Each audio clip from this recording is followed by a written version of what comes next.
Сәлем достар, біздің арнаға тіркеліңіздер.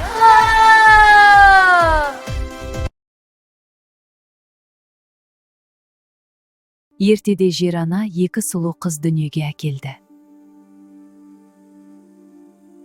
Бірінің аты күн, бірінің аты ай деп қойылды. Екеуі бірге өсті, тең сұлу болып бойжетті. Әр қайсысы өз сұлулығына тамсанумен болды. Бірақ сұлулықтары кейде қызғаныш тудырды. Ай анасына барып, біз бірге тұра алмаймыз деді. Сіңлілер бір-бірімен сөзге келіп, ерегісте болды. Сіңлі, неге қарсы тұрасың? Өйткені сен дұрыс емес жолдасың. Мен дұрыс жолдамын. Сен қателесесің. Ашуланған күн айдың бетін жаралап жіберді. Ай қатты қайғыға батты. Көз жасы көл болды. Ұялып, ай алысқа кетіп қалды. Ешкім оны таба алмады. Күн оны қанша іздесе де, сіңлісін таппады. Әр қайсысы өз жолында жүрді. Күн ұйқыға кеткенде, ай шығып, әлемді жарыққа бөлейді. Ай ұйқыға кеткенде күн шығып, күндізгі жарық әлемді оятады.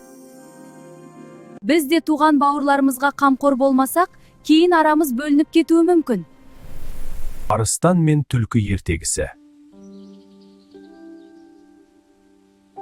Баяғыда қалың орманда айбарлы арыстан өмір сүріпті.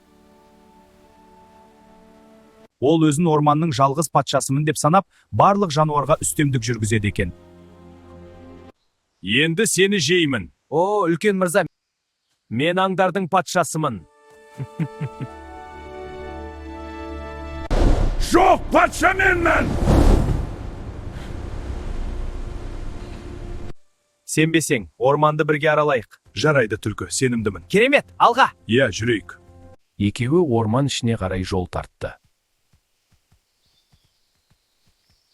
Аңдар оларды көріп, қорқып қаша жөнелді.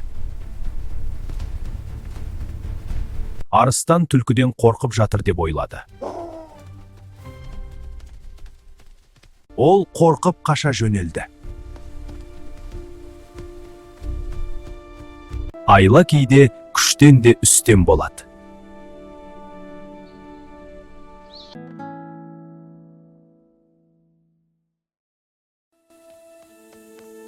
Бір күні қоян орманда серуендеуге шықты. Бірақ бұтаның арасынан бір сыбдыр естілді. Бұл мені аңдып жүрген түлкі ме? Деп қоян қорқып қаша жөнелді. Қоян демалып алайын деп томаршаға отырды. Тағы да бұтаның арасынан сыбыр шықты. Қоян тағы үрейленді. Қоян қатты қорқып, орманда жүгіре жөнелді. Неліктен мен әр нәрседен қорқамын, деп қоян қамығып тұрды. Қоян өзенге жүгіріп келді.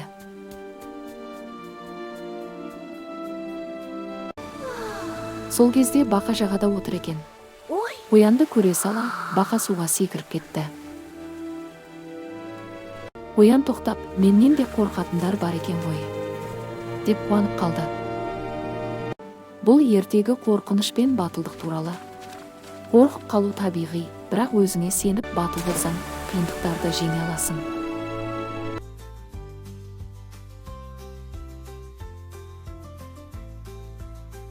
Бір күні түлкі орманда жүріп, аштықтан шаршап тамақ іздеді.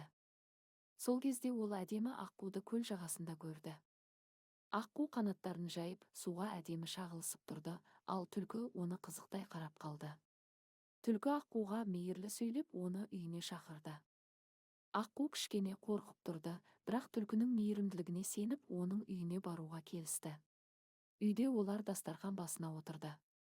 Түлкі тамақты бөліспеді, ал аққу сабырмен қарап отырды. Аққу тапқырлықпен тамақты алып, түлкіні алдады.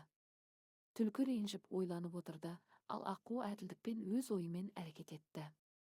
Аққу соңында көлге қарай ұшты, түлкі артынан қарап, ренжіген күйде қалды.